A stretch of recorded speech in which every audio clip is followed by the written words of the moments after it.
that the Indian economy faces a multiplicity of challenges and opportunities on its path towards Viksit Bharat by 2047.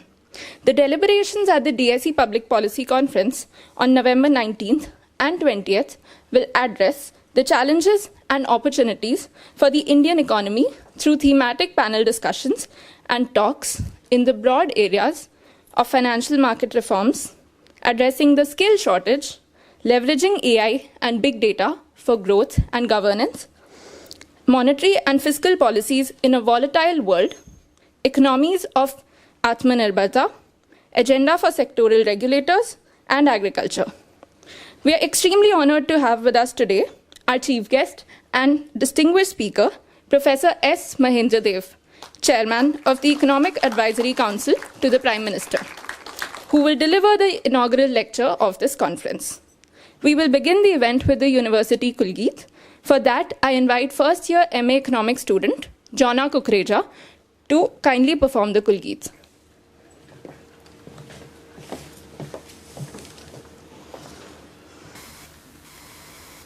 Thank you so much, Purvasha. I would request everyone to kindly rise for the Kulgeet.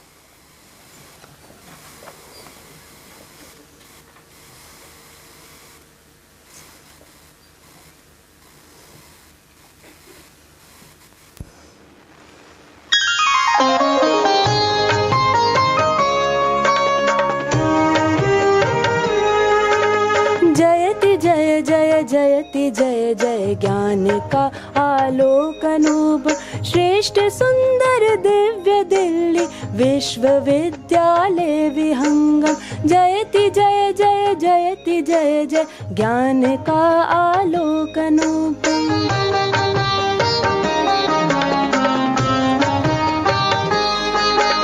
सकल वसुधा निज कुटुंब की भावना संस्कृति सनातन आधुनिक शिक्षा पुरातन ज्ञान धाराओं का संगम देश की स्वाधीनता हित भूमिका शत कोटि वंद निष्ठा धृति सत्यम के मंगल दिव्य भावों का समागम जयति जय जय जयति जय जय ज्ञान का आलोकनूपम।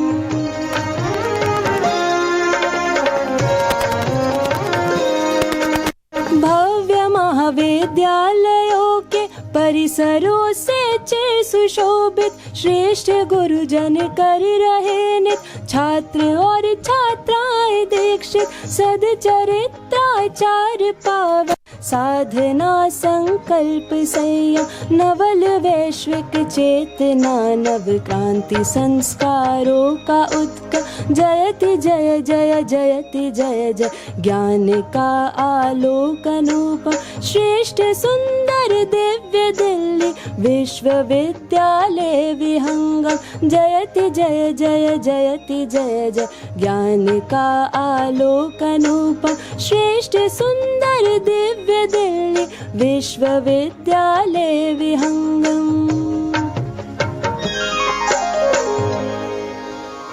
I would request everyone to kindly take your respective seats. Thank you so much. Thank you, Jonna. Now I request Bharti, the President, and Yogshri, the General Secretary of the DSE Students' Body, to welcome our chief guest with a bouquet.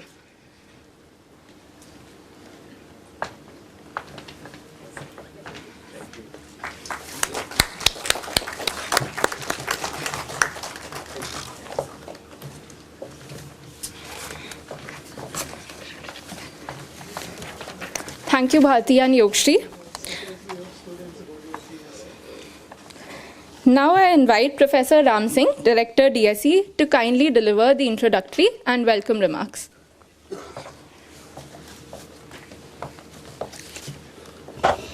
Thank you, Purvasha.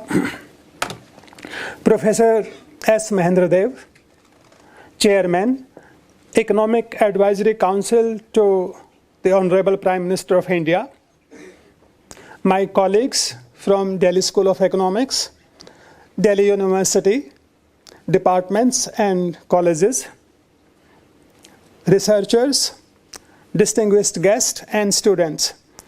I wish you a very good morning. and welcome you to DSC Public Policy Conference. The conference is an initiative by Delhi School of Economics to engage with policy space, policymakers, and people involved in policy execution. The conference is also our way of paying tribute to the vision of founders of Delhi School of Economics.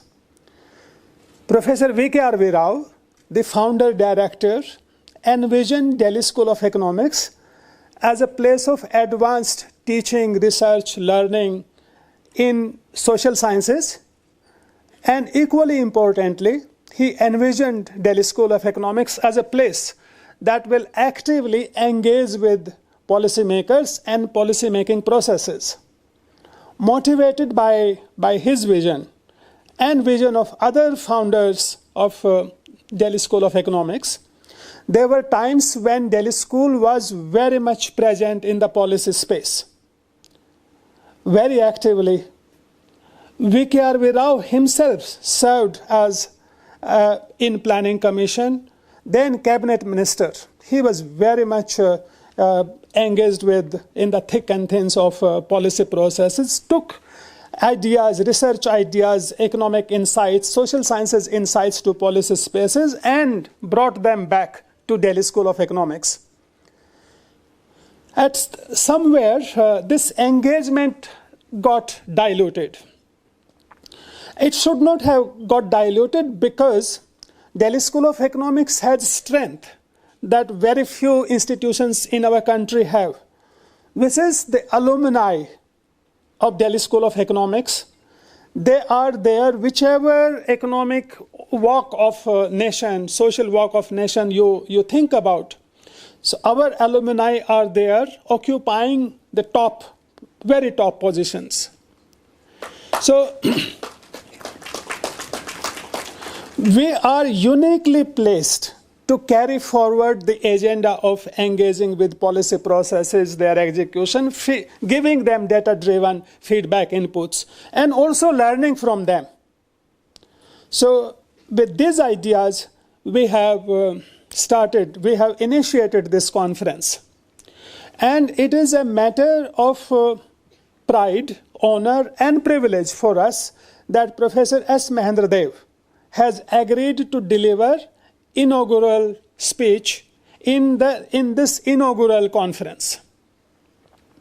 Professor Mahendra Dev is an alumni of Delhi School of Economics. He is our own. We have claim over his time and his attention, and very generously, kindly, he accepted the invitation. He is someone who has been regarded among the top thinkers in economics, in social sciences. He has shaped and changed our thinkings on several issues of productivity, industrialization, rural development, equity, agriculture. He has been at the frontiers of research in these areas and also has given direct policy inputs and has shaped policy-making processes. Therefore, he is someone we deeply feel proud of, connected with. And thank you, Professor Dev, for kindly agreeing to come and give your inaugural speech. Your presence here will serve a huge motivation for our young minds students here. Among the audience, most are students, MA students at Delhi School. There are some PhD students also here. I welcome you to your own place. Thank you again so much. Bye-bye.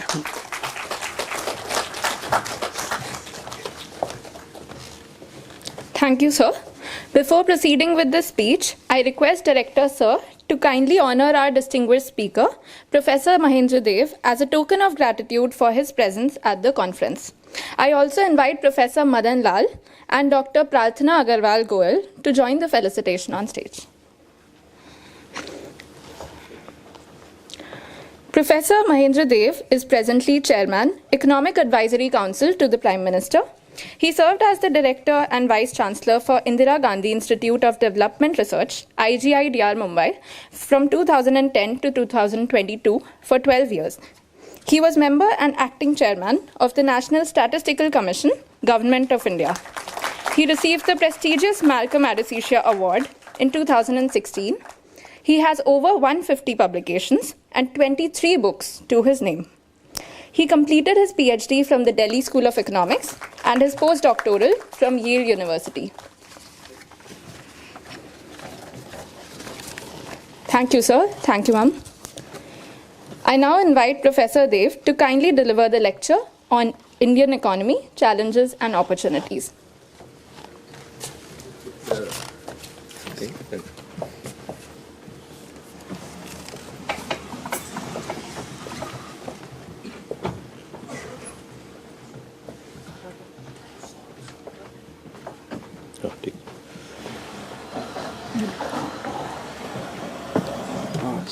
ये कर सकते हैं Yes, sir. हाँ ठीक है इसी तरह ऐसा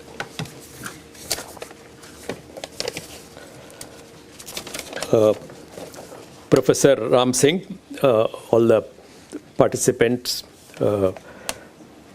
the very good morning to all of you, and thank you to Dr. Ram Singh, Delhi School for inviting me to this policy conference and also for the kind words. It's an honor and a privilege to deliver this lecture, and I compliment Dr. Ram Singh for starting this policy conferences at Delhi School, because that's very important for the policy discussions for the government as well as for the Indian economy as a whole. Of course, I'm alma mater of the Delhi School, and I joined in 1978, almost nearly 50 years back, as MPhil, and I did MPhil with Professor K.L. Krishna, and then also did PhD later. So at that time, although the Professor Amartya Sen and Dr. Jagdish Bhagwati and all left, but we had an excellent faculty, including Shukma Chakravarti, Mrunal Dutt Chaudhary, Raj Krishna, A.L. Nagar, K.L. Krishna, V.N. Pandit, S.D. Tendulkar, Kaushik Basu, all excellent teachers we had that time. And of course, I also interacted with the founder, Dr. V.K.R. Rao, who said, there is only one school, that is the Delhi School of Economics. We have several universities, but there is only one Delhi School of Economics. In fact, I used to discuss with him on Indian economy and also on agriculture and other things. And also later, subsequently, also with Dr. Raj, K.N. Raj, also was who succeeded him later. So I had interactions with all of them. So whatever I learned, economics, Delhi, development economics, econometrics, and others, I owe it to Delhi School and also to my career, whatever the achievements I did. So it's entirely to Delhi School of Economics. Coming to present, of course, we have 4 members of Economic Advisory Council to the Prime Minister from Delhi School of Economics, including Dr. Pamidua, and also in MPC, also we have, I think, four members from Delhi School. So that way, it's appropriate, Delhi School should have a major share in giving advice on policy matters to the Government of India. At EAC PM, we also have interns and young professionals and also consultants so some of the students later probably you can apply or you can consult us so that we can be involved in the policy advice and policy making. So I can go on Delhi School. So I'll come to the coming to the lecture. I'm going to speak on Indian economy, the challenges and opportunities. So I've prepared a PowerPoint presentation. So they're mostly self-explanatory. So I'll go a bit fast on each slide. Then we can have some discussion on, what are the issues and other things. So basically, I will discuss this outline of the lecture, the Indian economy, the past, present, and future growth, and what are the global issues and domestic policies. And I also focus on manufacturing sector because we are doing a lot of, the policies on manufacturing, particularly recently. There are also global challenges. What are the domestic opportunities and policies? And briefly on inclusion, sustainability. So basically, it's an overview of the challenges and opportunities on these issues. So first, I start with this past. So India's share in world GDP, if we see, 1700, it is about 24%. We had the highest share in GDP, world GDP in 1700, and China next one. And you see US and other countries 0.1, and Japan, Germany, and all. So then, of course, it came down because of several reasons. And now 2008, 6.7. I'll come to the future later. So decline in India's share in world GDP, of course, because of Industrial Revolution, 1750 to 1850. Because of that, other countries developed much more. And of course, British rule also. And of course, at the time of independence, we had socialistic ideas, the Mahendra model. So we missed the labor-intensive manufacturing and also the basic education and health. So my professor at the Delhi school, Professor Raj Krishna, you all know, used to call it Hindu rate of growth the first 3 decades, 3.5% growth, 1950s to 70s. So by the end of 70s, many countries in Asia, Southeast Asia, East Asia, they started economic reforms. But India is late. It introduced 1991 only. In fact, you remember Dr. Manmohan Singh said in his first budget, quoted Victor Hugo, no power on earth can stop an idea whose time had come. So the reforms you can't stop. So in the post-reform period, we had 6 to 6.5% per annum. Of course, growth rate differs from one decade to another, depending on the shocks. We had several shocks, financial crisis, NBFC crisis, COVID, and all. So in fact, in 2013, you all know, India was under fragile 5 countries with Indonesia, South Africa, Turkey, Brazil, and all. So, but we have come out of the shocks, and Indian economy is resilient and fastest growing economy in the world. We're going to be number 3 soon in the next few years. But India missed 2 chances since independence. One is policies in the first 3 decades. So no focus on labor-intensive manufacturing, also less importance to human development. And the second time we missed is the reforms. Because 15 years we are late compared to the Asian other countries. So some people ask me, you are saying the fastest growing economy, but in per capita terms, we're still, our rank is not that high. But, first 4 decades, we lost, this growth thing. So you can't grow, 3 times or 4 times in one decade, whatever reforms you do. So I think that hit us, whereas other countries like China and all developed much more. So these 2 chances we missed. And turning to the future, India, aspired to be a state developed nation by 2047, by the 100th anniversary of independence. So coming to the global challenges, these are all well known. The Washington consensus, the peak of globalization. Now it is coming to the deglobalization. Now, no respect for multilateral institutions. Also, they want to reform institutions like IMF and World Bank. Also, India also is participating in that. But India has played an important role in global leadership in G20, BRICS. BRICS we are going to organize soon, and many other forums, and also in South-South cooperation. India's role is being recognized.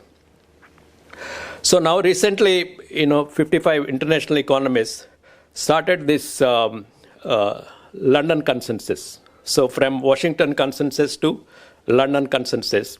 So they said 5 principles. One is focus on well-being, the make growth matter.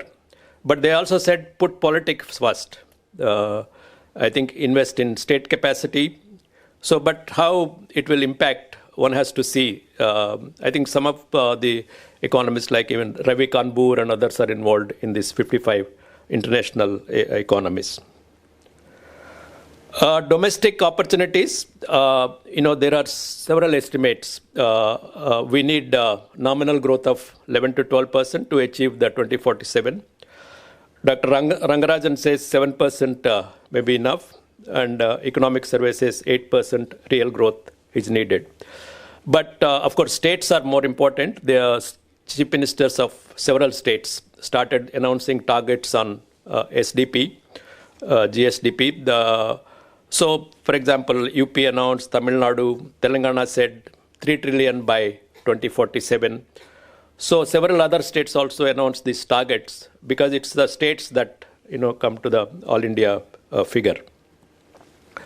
So what are the drivers of growth? One is investment rate and the other is exports. So 2 drivers of growth.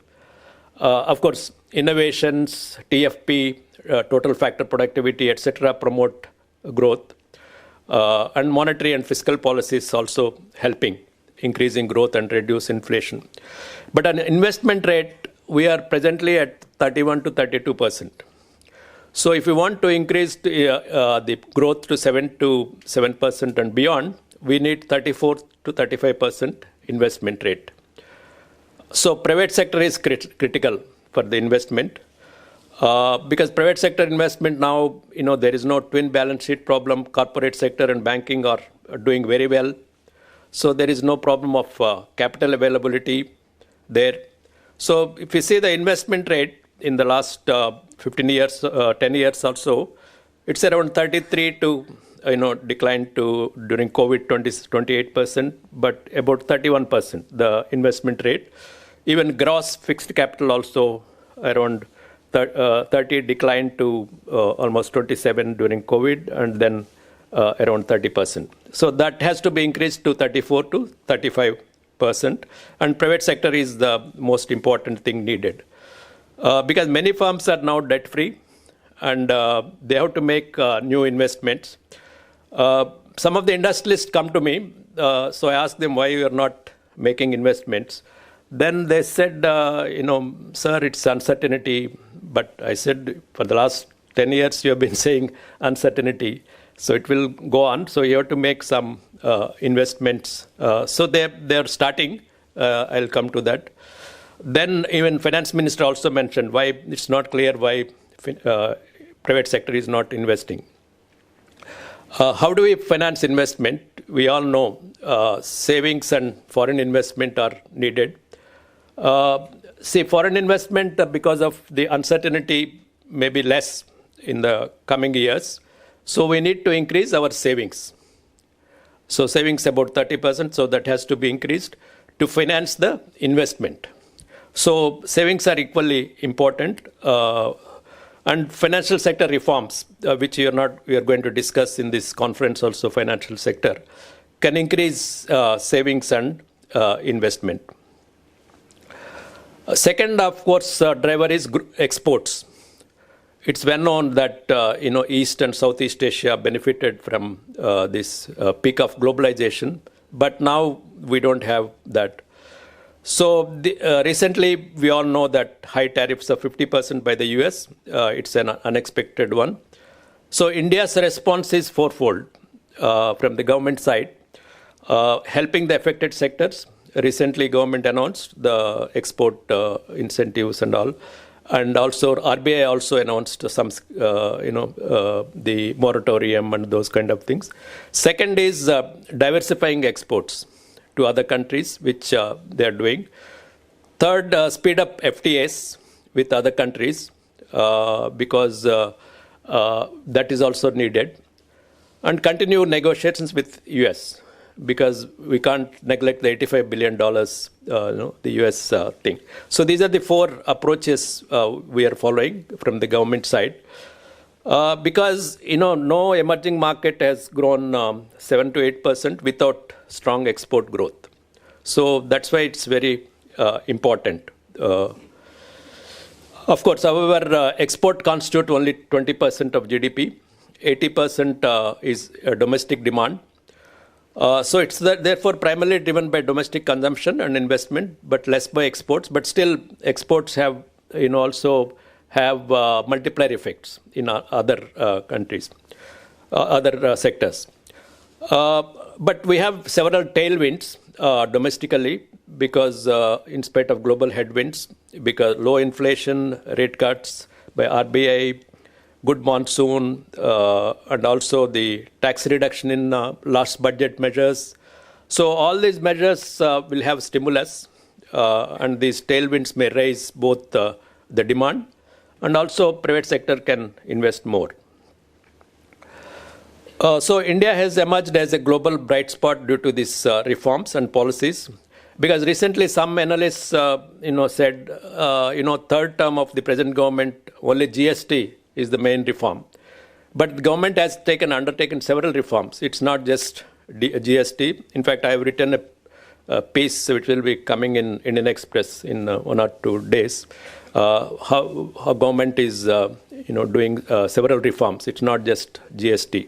Of course, one structural change from revenue to capital in the budget in the last few years, and also tax reforms, the income tax, GST, and also for example, the income tax abolished more than 280 sections, and ease of doing business. Also, I'll mention a few times that because that is on, we are working mostly on this now. Even ESC PM is also working on this ease of doing business. Asset monetization, of course, is also needed for which can improve non-tax revenue. But in financial sector, credit to GDP ratio is only 50% in India compared to 100 and 150% in other countries. So banking sector is maintaining good performance, but it has to increase further because MSME still and others still get from money lenders some of the things. So we need to increase further. In fact, recently RBI has undertaken several measures, 22 additional measures which the governor announced. So that will resilience of banking sector, improving the flow of credit, and also international rupee internationalization. Also, so these are very important reforms by the RBI. Financial sector also reforms in public sector banks. Digital finance, and also financial inclusion, and green finance is another one. As I mentioned, that a lot of opportunities because of FTAs. Focus on also not only that, the Prime Minister also takes interest in efficient utilization of these reforms, institutionalizes them. It's not announcing the reforms, but how to implement them is also important. Private sector started investment, but I'll come to that. But investment in R&D has to be increased because India has less, both private sector and public sector. It's less than 1% or so compared to, but we are taking some measures to increase that. Of course, several measures on other sectors, which I am not going into. The agriculture, they are going to discuss in the evening. So several reforms we have undertaken. But some people say we should have land and labor reforms to have, but states have to take a lead in that. So apart from investment and exports, what are the other sources of growth for 2047?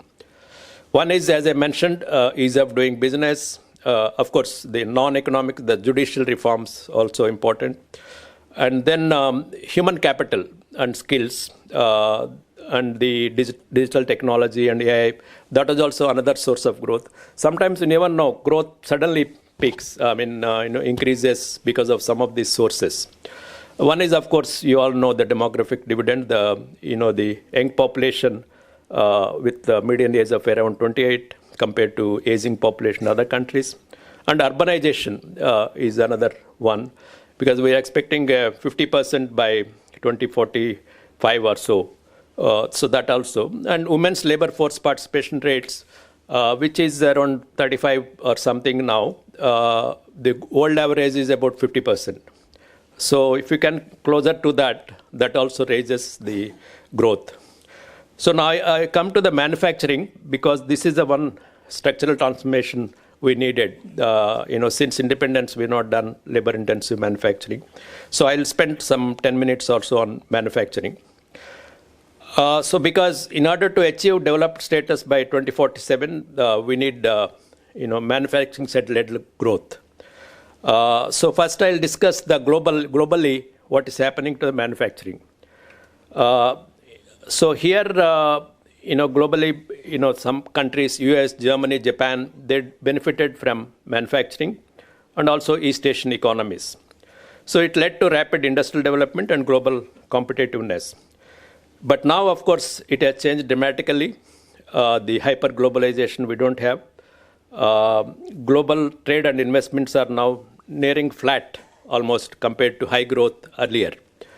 It also stalled multilateral trade negotiations and more bilateral agreement, we all know. Also, there's a carbon space.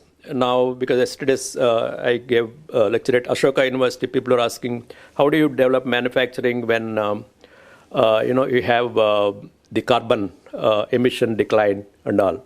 So there is a trade-off, they're saying, but we have to do along with that. Of course, AI and also that disrupting some processes. Another thing, manufacturing is becoming more capital intensive and skill intensive. So how do we have more labor intensive is the question. And global supply chains, you all know that they are changing over time. So globally, what is happening is industrial policy has re-emerged. Earlier, more globalization kind of thing. Now they want to produce locally, many countries. So a research paper by Danny Roderick and others say that industrial policy interventions have shot up from 56 in 2012 to 1500 almost. So, in 2022. So everybody is having their own industrial policies. They want to promote industry in their own countries. So that is happening. For example, US launched large-scale initiatives such as CHIPS and Science Act and also Inflation Reduction Act to strengthen semiconductors and all. And similarly, European Union is also advancing Green Deal industrial plan. China is also modifying, compared to the globalization phase. So this is the resurgence of industrial policy compared to the, in developing countries and developed countries. So this is a significant shift in economic strategy. Like national control over critical minerals, everybody wants to have, and also other supporting sectors such as renewable energy, semiconductors, they want to have their own. But some of the questions at global level is that whether this will lead to industrial policy, will lead to industrial development, and also market distortions like subsidies, tax, incentives, protectionist, whether it will lead to more inefficient firms. So one has to discuss with this whether these are beneficial or inefficiency.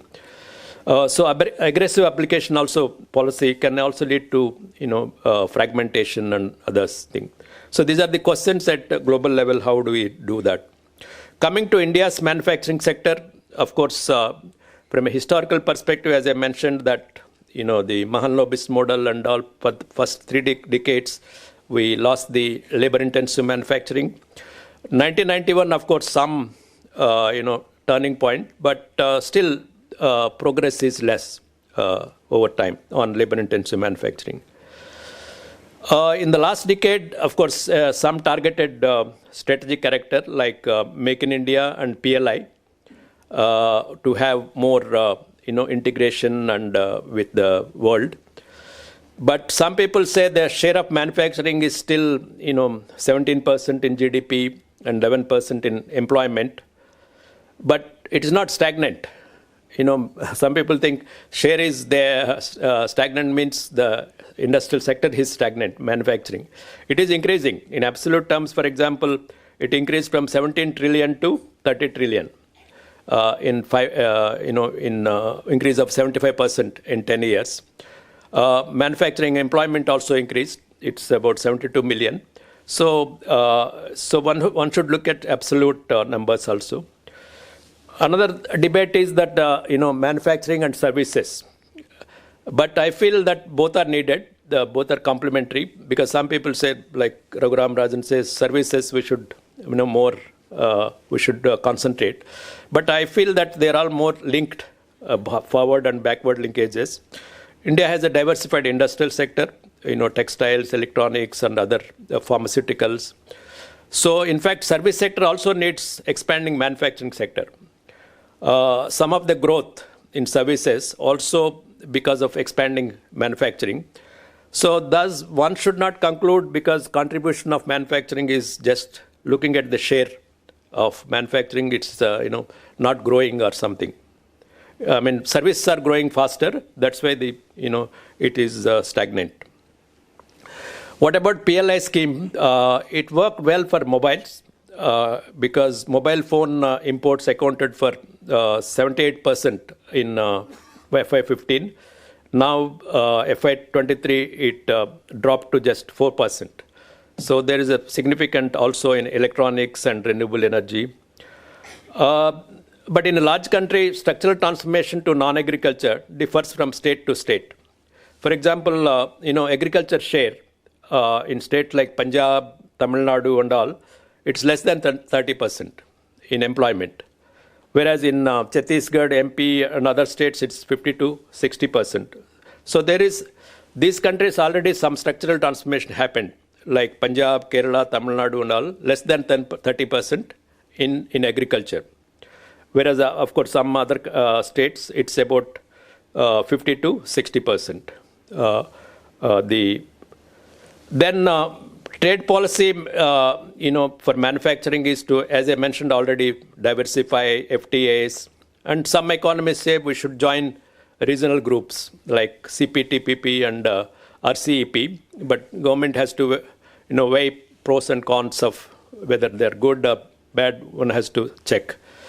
But personally, I feel rule-based WTO is always better than protectionism because that will be beneficial for India also. In fact, in our services sector is doing well on exports. It is 3 to 4. It increased the share to 3 to 4%. But in goods, still it is less than 22%. So the point is that despite protection policies, we can't do anything about that. So, despite reduction in international trade, there are a lot of opportunities for India to increase its share, at least, in the merchandise trade. The reforms in manufacturing sector is due to global uncertainties. India is focusing more on domestic growth. As the Honorable Prime Minister mentioned at the Red Fort, we'll fasten the domestic reforms on fast track. I mentioned GST, several reforms earlier in the last decade. Ease of doing business is the most important next generation reform. The government has so far abolished 40,000 unnecessary compliances and also scrapped over 1,500 obsolete laws. So the government wants to accelerate quickly their deregulation agenda already. These reforms will make business easier and life also, ease of living also becomes much better. In fact, there are already 2 committees the government has appointed. One of these committees also looks at the state level deregulation.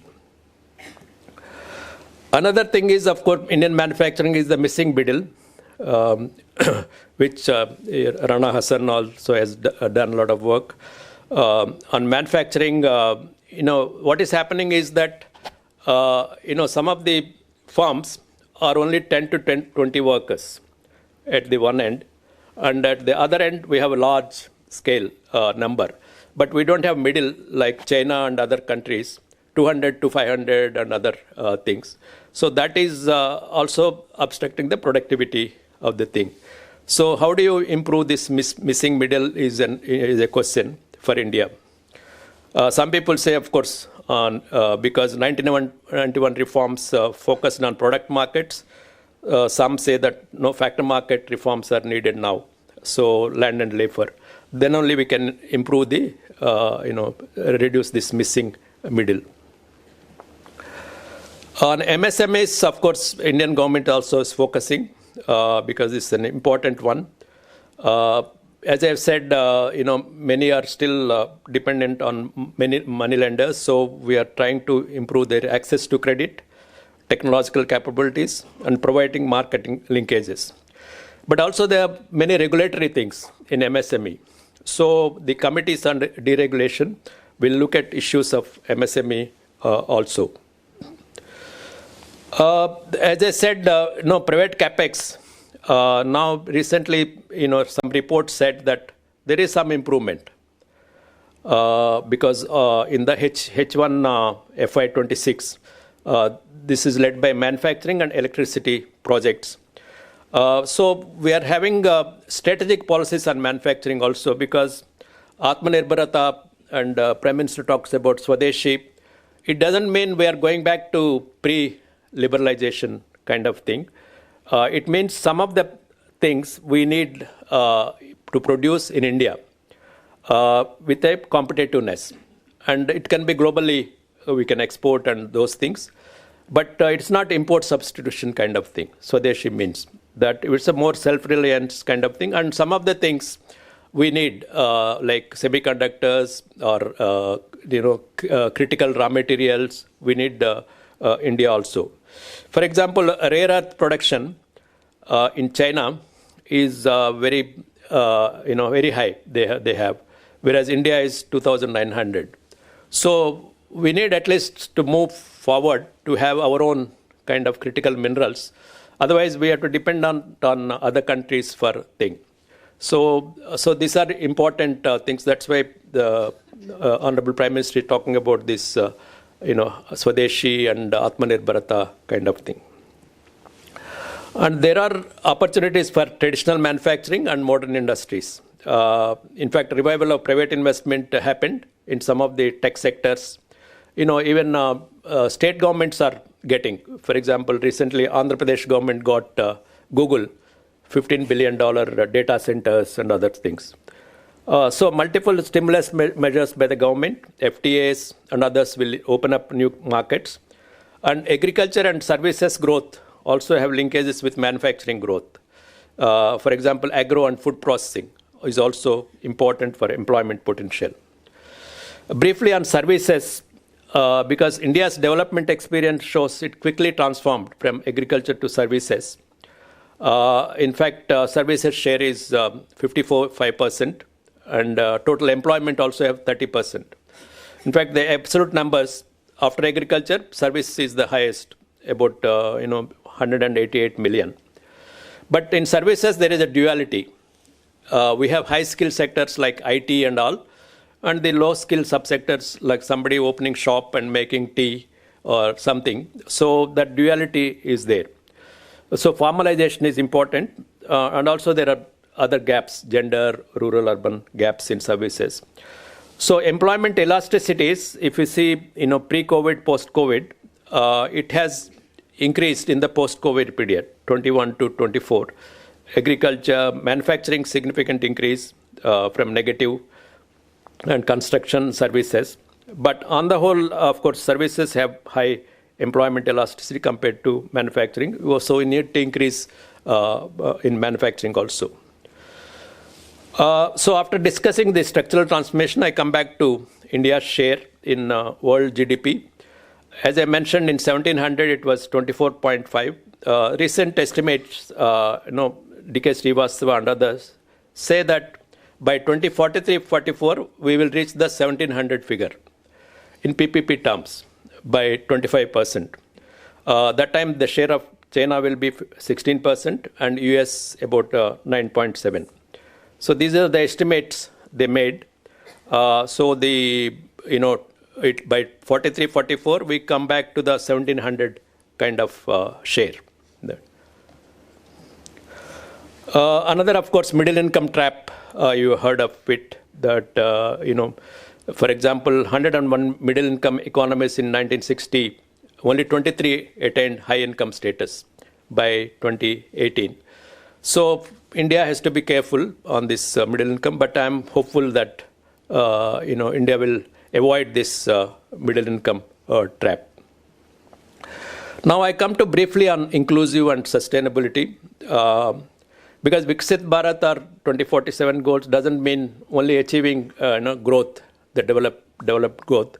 It's also inclusive growth and also sustainability and climate resilience.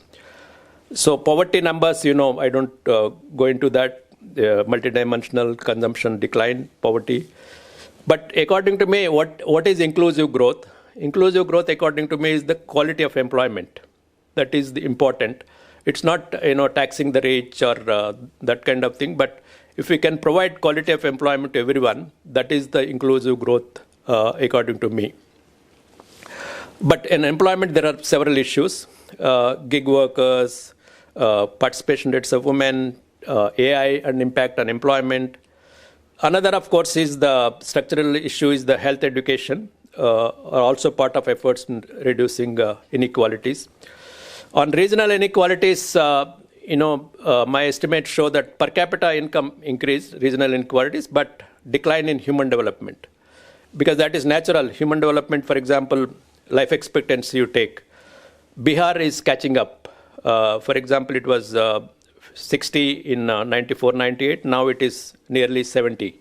So the less developed states are catching up with other developed states on human development. Even infant mortality, Bihar significant decline from 71 to almost 29 decline. So it's catching up the human development, but per capita income still inequalities are there. The thing, but in human development, natural also because over time they catch up. On sustainability and climate change, they're part of Viksit Bharat. In fact, Dr. Swaminathan appealed to the farmers in 1968 itself. Because when the Green Revolution was there, that time itself he said, don't be greedy. Don't put too much fertilizer, too much pesticides and all. For the sake of short-term gain, don't neglect the long-term production potential. And several studies also have shown that climate change has impact on economic growth also reduced worker productivity in manufacturing.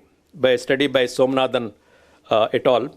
Showed that, because of heat, there is absenteeism and led to reduced number. In fact, sectoral breakup shows the RBI numbers. It is basically the emission intensity is high in electricity, water transport, air transport, and land transport, the intensity. Agriculture also is there, but it's much less than the transport sector and then electricity. So there we need to have much more reduction in carbon emissions. Of course, you all know climate change. India announced the country will aim to attain net zero emission. Need for preparation at state and district level. We started district level also how to align this, 2070 goals. But of course, we have to balance between higher growth and low carbon. And we also started this lifestyle for environment, which is a powerful one because it's not global and national level efforts, but also individual level, we need to make our own efforts. But in achieving higher growth, which is inclusive, sustainable, states play an important role because many studies have shown that improving state capacity and governance is important. Similarly, decentralization of resources to panchayats and municipal councils is important. Because, for example, a study by Karthik Muralidharan said a discretion of local governments. China has 15.1% and 27% in US, Brazil, and 3% in India. So they have discretion only for 3% in municipal councils and all. If you want more urbanization and all, we need to have more freedom for them. And then cooperative federalism experience of GST Council is very good. So we can have on finance, development issues, such kind of cooperation among states, which can solve some of the problems. Coming to last few minutes on concluding observations, to just summarize what I said, there are global and domestic challenges and opportunities for Indian economy.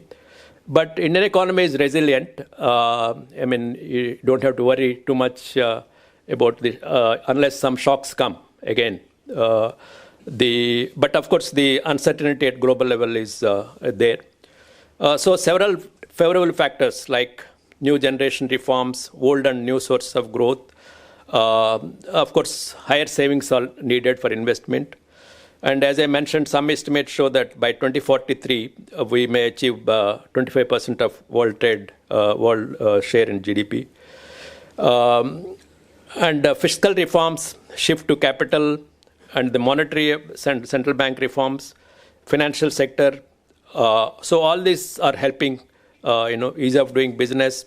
Land and labor, of course, it's mostly states have to do these reforms. And the risks, what are the risks? Global level, geopolitical and tariffs, world GDP growth, maybe lower, debt problems of many countries. Domestic, of course, this year we have low nominal GDP growth that can affect also, but next year we are hoping higher nominal GDP growth. Of course, fiscal issues at states, some of them spending more on welfare programs, and so what is the deficit and debt. And implementation we are doing, but at state level, how they are going to implement is also important. There are two structural problems I mentioned. One is the shift to manufacturing, the labor-intensive manufacturing. In the last decade, industrial policy, as I mentioned, aimed at building scale, enhancing competitiveness. So that's why government is doing domestic reforms and strategic industrial policy. So incentivizing labor-intensive manufacturing, then capital intensity is needed. So we are moving towards that. The second structural problem is health, education, and skills. This is a long term, because since independence, we have neglected the basic education, basic health. So there is a dichotomy in health and education. We have, for example, take education. We have IITs, maybe Ashoka University or Delhi School at high end, but at lower end, in state level universities and all, the quality is not that good. Similarly, schools. We have very good schools, but lower level, some quality is not good.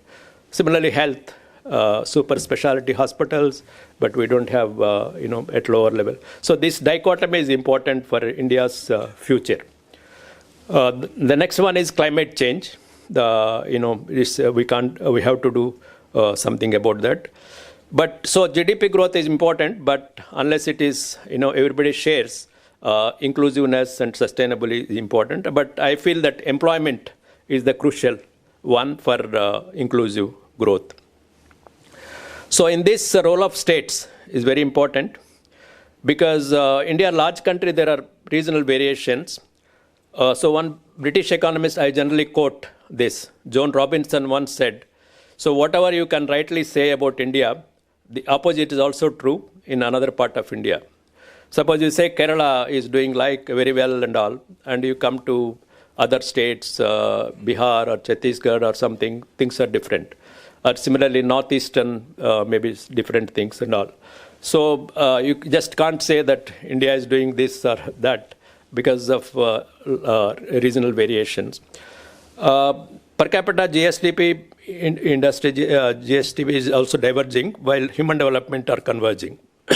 But demographic dividend, states like Bihar, Uttar Pradesh, Madhya Pradesh will have much more in future, because they are less aging compared to Kerala and other states.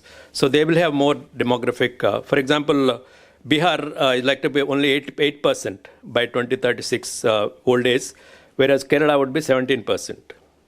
So they will have advantage, and even migration may not be there by that time in Bihar and other states. Last slide. So what are the reasons for India's resilience? There are three factors. One is, of course, political stability, macroeconomic stability, and large domestic economy.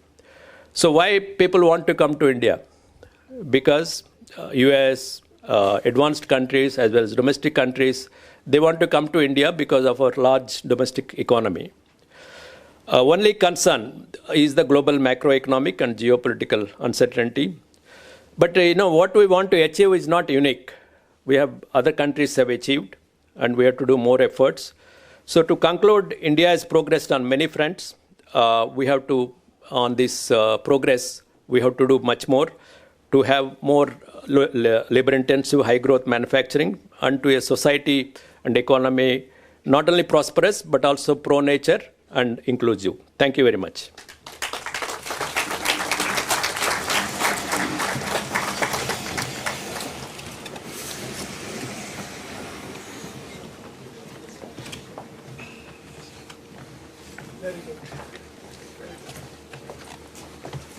Thank you, sir, for such an illuminating lecture. Now I request Professor Ram Singh to take this session forward with the Q&A round. We witnessed a very extensive and extremely enlightening lecture. This is Q&A session. We started a little late, so we will give about 10 minutes to Q&A. We will eat into the tea break time. So please identify yourself and state your question briefly. In the meantime, while you decide what question to ask, on migration, the last point you made, I want to share an anecdote. A few days ago, I was in Kerala, in Trivandrum, and in the south, I like those small bananas. From a shop, I decided to buy bananas, and I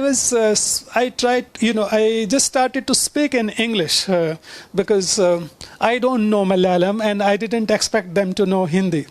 But the person who was standing by me said, "Speak in Hindi." That's the migration, because migration from north and east has a lot of it is happening to not only near highways on restaurants and dhabas, but also in cities in the south. Yes, that's you. That point that's one of the several enlightening things that you have highlighted. Yes, please ask a question. Students will be given preference. On migration. Yes. Tamil Nadu, first time I heard Hindi in restaurants. Earlier I never heard, but now, so this kind of migration, in fact, recently there is a paper by somebody in Times of India, 76% of the households in Bihar, they migrate to other countries. So they are helping other states, productivity and other things. But over time, if you create employment and all, which may take some time, but they will benefit from demographic dividend. Certainly. Dyuti? So we will start from, yes. Good morning, sir. I'm Dyuti. I'm pursuing my PhD from the Department of Economics. My question to you is that you stressed on the need. You stressed on the need to generate quality employment. Now, the recent annual survey of industries data, it talks about rising contractualization of workforce in the manufacturing sector. Even if you look at the PLFS data, it says that a bulk of the employment is being generated in the form of self-employment or casual labor and not wage labor. So in this context, what can be done going forward to really generate quality employment in the manufacturing and services sector? We will take 2-3 questions and then, Hi, good morning, sir. This is Apurva Anand, studying economics at Ramjas College. Sir, my question to you is, right now we are seeing the central government is putting too much pressure on reducing the physical deficit to 4.4% from 4.8%. That is good, but if we take the combined physical deficit with the state deficits, it's around 7.5%. With the virtual guarantee that central government gives that no state government will ever default, that means nobody can put pressure on state governments to reduce the kind of populist measures that they are taking right now. What it does is it increases the cost of borrowing by the central government. This year alone, it has increased by some 40 basis points. So how do you see that policy-wise? And the second question, sir, is about, you mentioned about China state government and then local governments increasingly driving policy changes. Then policy are decided at the central level and then implemented at the local government. The BYDs and all these EV companies we are seeing a result of some policy design some 20 years back, and then right now they are just implementing the local state governments. Today in India, there is no such policy which gives them economic leverage, economic power for state governments to give them power to the local levels so that we can actually progress. So how do you see all this and the state governments navigating this? Thank you.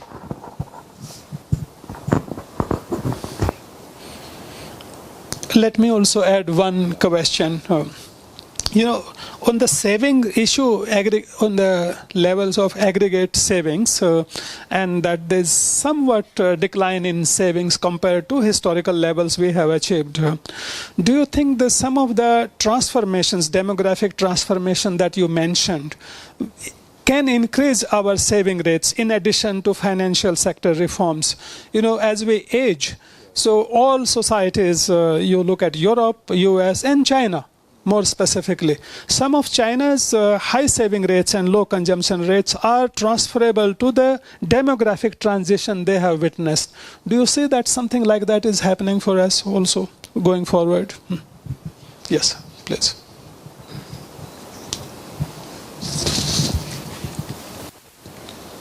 Yeah. Yes. On the quality of employment, it is true that contractualization and other things are, there. But I still feel that we can increase given the constraints, because there are also other constraints, AI and other things also coming up. For example, the traditional manufacturing sector like garments or the other industries, still there is a lot of scope for labor-intensive manufacturing. And there's a paper by, I think, Farjana Afridi or somebody, how you can increase for both manufacturing and services with better policies, the labor-intensive kind of thing. I think 20% increase or something she showed. So that I think there are still possibilities to improve employment. I know it is, they're becoming, as I mentioned, manufacturing is becoming capital intensive and skill intensive. But AI, I feel net it can be positive if you increase the skills, because it may replace the low skilled people, but it can increase the high skilled employment. So I am positive about that. So with this, some of the policies, hopefully, we can increase employment, but it's a tough one. On the deficit, it is true that combined deficit is 7.5, and also debt also some of the states are high. But recent data shows that they're doing, in fact, Finance Minister also mentioned here that capital expenditure, they're doing, much more now compared to earlier, and they want more for capital expenditure. So that way, I know this, the welfare programs eating away some of the things, but that is a other part. But some of the welfare programs, some studies showed it has impact. For example, even Kisan, PM Kisan, had impact on the improvement in credit and also investment. Some studies showed, and even this transfers to women also impacted, intra-household, the equality kind of thing. So some benefits are there if you take it, even the welfare programs. Some of them can be useful. Like Dr. Rangarajan mentioned, there should be a cap 10% of your revenue expenditure or something on these welfare programs. On savings and I feel that savings can be increased with this demographic. We will still have probably 10 years to. Our dependency ratio, I think, is slightly declining, but we have space for only 1 decade or so where we have to move fast. So some of these reforms and other things, I'm hopeful that savings can be increased.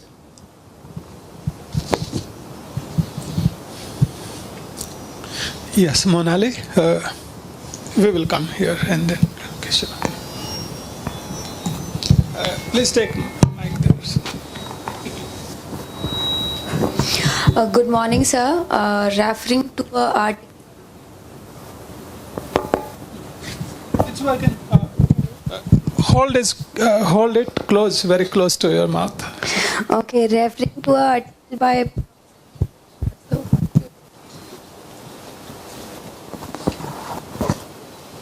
Okay.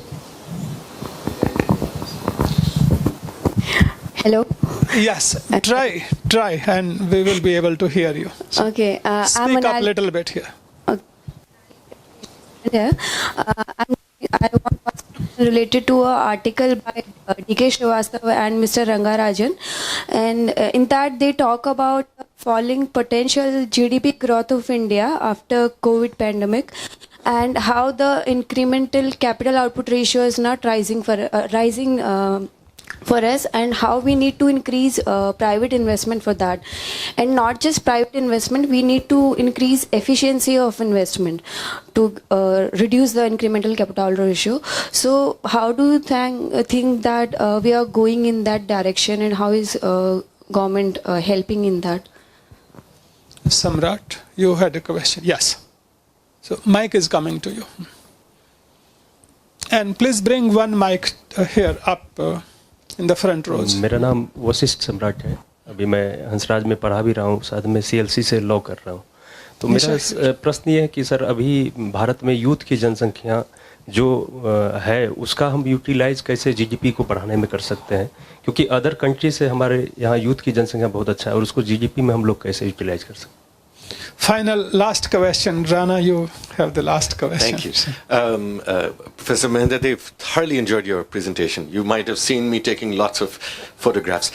My question is on land.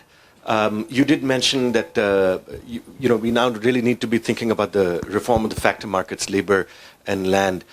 Land I just see as one of the most formidable ones. And it's something that's squarely at now with the states. And we see this whole issue of land assembly.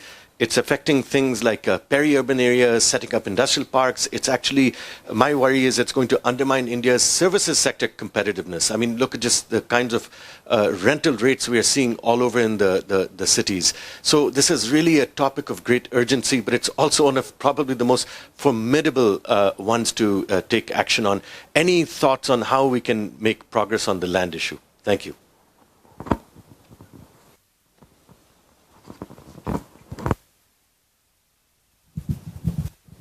On D.K. Srivastava and Dr. Rangarajan, I've seen that paper.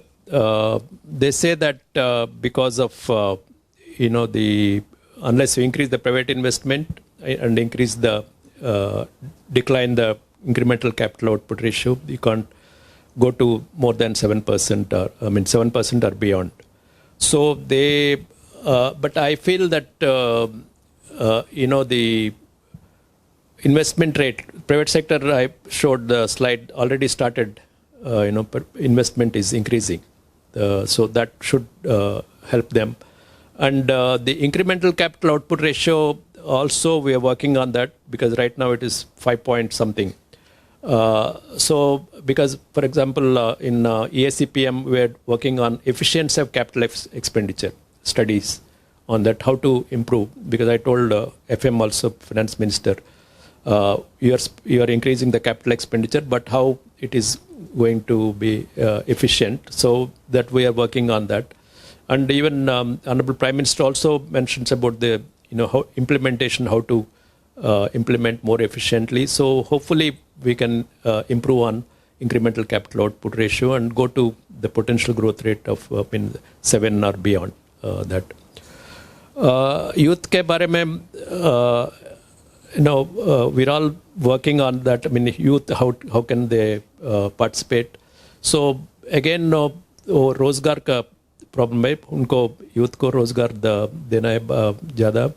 So we have to, because as I said, median age is 28%. So I think we have to move on that, how to youth, because whenever the government talks, they talk about, women and youth, that, even recent Bihar election, M and Y, the Mahila and youth, that we are planning to improve how to put them in the mainstream. On the Rana's question, yeah, this is very important one, because unless we have land availability, you can't have even the clusters and other things also. You need land availability. But we should ask Andhra Pradesh Chief Minister how he is giving a lot of land to the, in Vizag and other places. In Amaravati, he did, pulling of land and giving shares to the farmers. So some kind of innovations are needed on land availability for manufacturing. I know there's labor and land are important issues which can take us higher growth in manufacturing. But I think land availability, each state now having some innovations, but they have to move fast, because if you want FDI and other things, states are competing, but also they should cooperate sometimes, not only compete, but, so that I think there are many innovations coming up in land availability. I hope it will go through and we get more private investment. Thank you, Professor Dev. It was a truly fascinating, very highly engaging session. We must give a very big round of applause.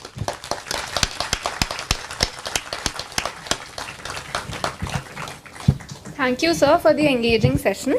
Now I invite Dr. Prarthana Agarwal to deliver the vote of thanks.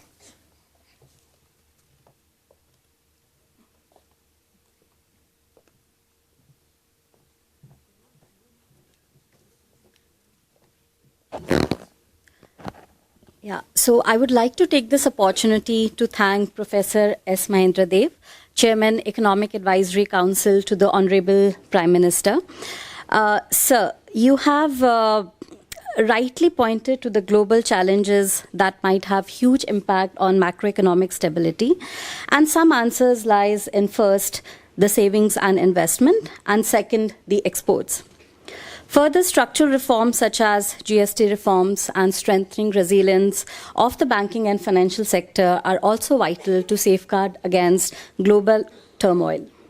Sir, your take on structural transformations in the manufacturing sector with increasing globalization such as supply chain efficiency, green energy, etc. are also very vital. Your talk has addressed almost every aspect of challenges that the Indian economy is facing and the role of public policy in providing adequate intervention to achieve a steady growth rate, which is both sustainable and inclusive. So I believe your lecture has kindled interest in the young minds and paved way for further research in public policy. Thank you, sir, once again for your time today.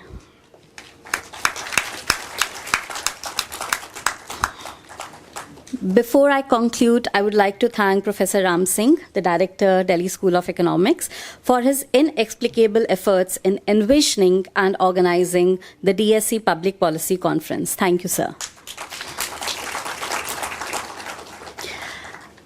Thanks to the Director's Office, the Department of Economics, CDE, the faculty and colleagues, staff and student volunteers in organizing this lecture, and the audience for your time and for your active participation.